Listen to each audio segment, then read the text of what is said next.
आप लोगों ने कल इलेक्शन कमीशन ऑफ इंडिया की प्रेस कॉन्फ्रेंस को अटेंड भी किया है, देखा है और सारे देश ने सुना है। ईसीआई ने बार बार कहा है कि जो आरोप लगाए जा रहे हैं उसको शपथ पत्र के माध्यम से, एफिडेविट के माध्यम से दिया जाना चाहिए। मैं आपको बताना चाहता हूं कि 2022 के उत्तर प्रदेश के चुनाव के वक्त जब अखिलेश यादव ने ये कहा कि समाजवादी पार्टी के समर्थकों के बड़े पैमाने पर वोट काटे गए हैं, तो इलेक्शन कमीशन ने एक नोटिस दिया कि आप इसको बताइए। तो 18,000 मतदाताओं के एफिडेविट दिए गए इलेक्शन कमीशन को, जिसकी सारी रसीदें भी थी। और आपको आश्चर्य होगा कि एक भी उस एफिडेविट पर आज तक कोई कार्रवाई नहीं की। जो इलेक्शन कमीशन रोजाना राहुल गांधी जी से एफिडेविट मांग रहा है, उस इलेक्शन कमीशन को हम 2022 में 18,000 गलत तरीके से काटे गए वोटों के एफिडेविट दे चुके हैं। इस तरह के एफिडेविट हैं, उसकी सब रसीदें हैं और कोई कार्रवाई नहीं हुई। दूसरे, जब उपचुनाव हुआ 2024 में उत्तर प्रदेश में, तो जो विधानसभा थी कुनर की या अन्य, उसमें इन्होंने बीएलओज को चेंज कर दिया। कुनर की में जो बनी हुई पहले की लिस्ट थी, उसमें से सारे यादव और मुसलमानों को 100% हटाकर दूसरे लोगों को रखा गया। दोनों सूचियां इलेक्शन कमीशन को दी गई शिकायत के तौर पर कि देखिए ये इलेक्शन कमीशन, ये थे बीएलओज, और इलेक्शन कमीशन ने जाति के आधार पर सारे मुस्लिम और यादवों को हटाकर दूसरे लोगों को किया है। उस पर कोई जांच और कोई कार्रवाई नहीं की गई। इसी तरीके से जब मैनपुरी में उपचुनाव हो रहा था, तब हमने लिख के दिया कि सिर्फ एक बिरादरी के ही सारे एसडीएम्स, सारे सीओज और सारे एसएचओज मैनपुरी में पोस्ट किए गए थे। एक ही बिरादरी की, मुख्यमंत्री की बिरादरी की। आप जानते हैं कि जब चुनाव होता है तो चुनाव वाले दिन एसडीएम और सीओ गाड़ी लेके चलते हैं, पुलिस और पीएसी उसके साथ होती है। जिस बूथ पर चाहे उस बूथ पर लोगों को दौड़ा के हटा दें और वोट न पड़ने दें, ये काम उनका होता है। बजाय इसके कि ये देखें कि वोट सही तरीके से पड़ रहे, कोई अव्यवस्था तो नहीं हो रही है, और वो भी उनका अधिकार नहीं होता है। वोट को चेक करने का अधिकार केवल प्रिसाइडिंग ऑफिसर, पोलिंग ऑफिसर्स को होता है। लेकिन ये सब आपाधापी करने के लिए इस तरह की व्यवस्थाएं की गई, जिसकी लिखित शिकायत हुई और किसी के खिलाफ कोई कार्रवाई नहीं की गई।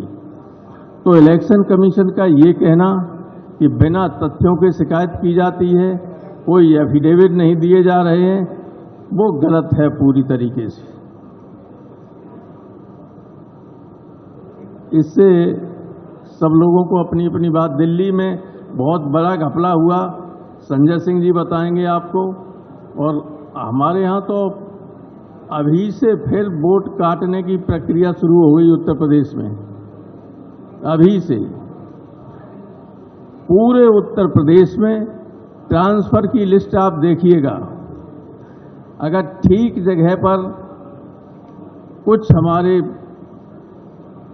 जो ये समझते हैं कि ये समाजवादी पार्टी के समर्थक लोग हो सकते हैं, अधिकारी, उन सबको साइड लाइन करके दूसरे तरह के अधिकारियों को पोस्ट किया जा रहा है और यही चुनाव के वक्त रहेंगे आगे चल के 27 में।